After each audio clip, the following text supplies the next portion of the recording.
Yeah, I mean, we've always been able to pull recruits. People don't get it's a very good school on top of it's the biggest school in the biggest state for high school football. That's what they pitched everyone. Then also now the money definitely helps. So all these factors play in. I really do believe NIL is what's going to help us get back to being back. For the simple fact is we're getting guys where we can place the money where needs are now. So if you need offensive linemen, you just push all your money in offensive line, which we're kind of doing because that's what we need. We really need that. We've always been able to get skilled players, decent quarterbacks, for example, even running backs, obviously, but we haven't been able to develop and get good players in the trenches for the most part.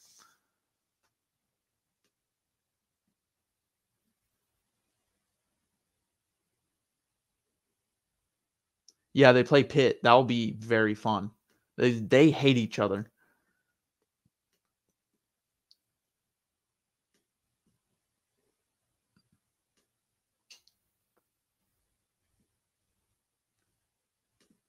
Highlighted by Bo Davis. Yeah, that bus rant is awesome.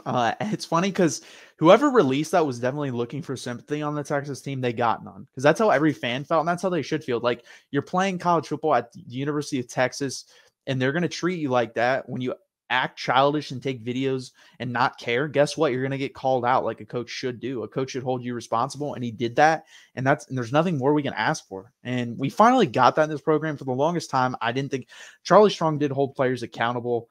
And then there was a change of culture where Tom Herman didn't really hold people accountable, especially if you're talented. He really didn't hold you accountable.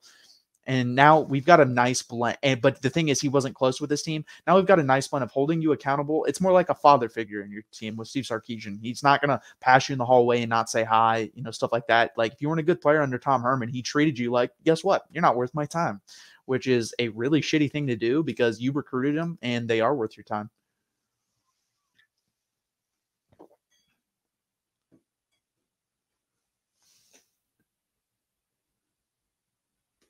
How many kids does Philip Rivers have? I think he's got 11. I think he might even have one more on the way. Maybe he does have 9. Roger Dodger said 9. I don't know. He had one more on the way, adding to what he already had. I know that. Great. I love Philip Rivers, by the way, and I'm a Broncos fan, but I like the guy a lot. And beating the GOAT. Yeah, thanks to Mama Manning, we don't have to put up with Tom Brady having 12 rings. Eli Manning has 3 kids. They are all daughters, I believe, unless he just had a 4th son. That's a possibility, but I believe they're all daughters and he has 3. Peyton Manning has 2, 1 daughter, 1 son.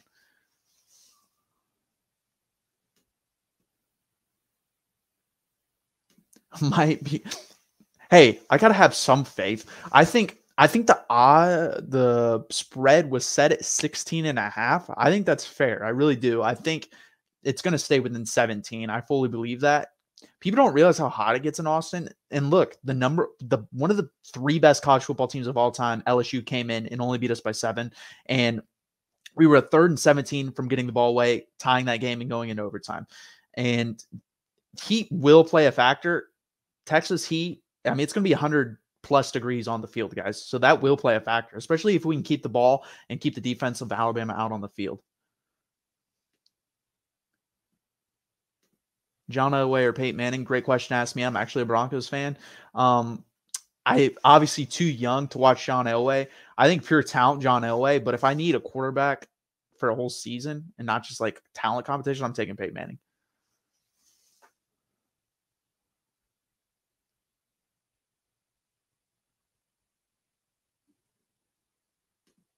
Do they really have who was the decommit? And yeah, it's a weird situation. Oh, I agree. I think Joe Montana. I think, in my opinion, if we're going to talk NFL quarterbacks, I'm taking either Joe Montana, Tom Brady, and then Peyton Manning. I think those are the top 3 guys, in my opinion.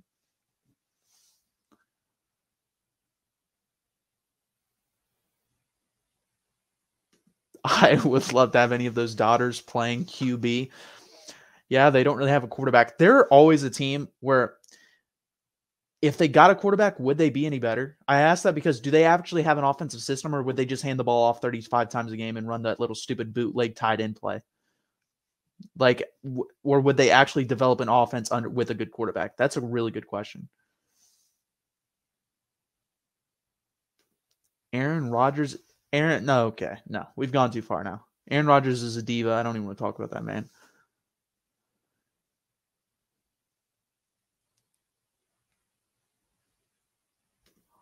I think that's a possibility, but we don't need to. Again, this offensive or this running back room is really good, and Roshan Johnson's going to be an NFL player too. I fully expect him to get drafted in the 4th or 5th round.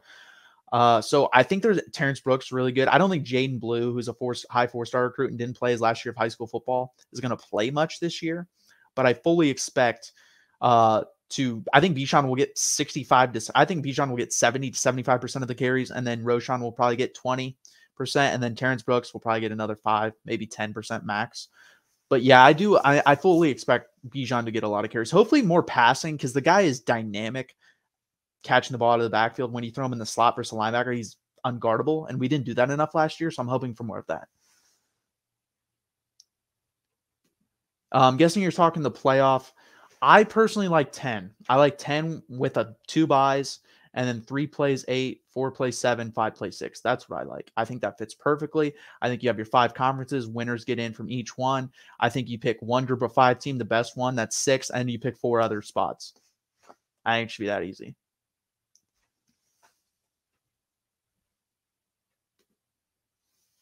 Texas should always have top running backs, in my opinion. Oh, I agree. And they have. They've had fantastic running backs for a long time, to be honest. I mean, you go back to Earl Campbell, Cedric Benson, Priest Holmes, Ricky Williams, Deontay Foreman. Jonathan Gray never panned out. He was a good player, not a great player. So we've always had good running backs. Jamal Charles, that man does not get talked about enough.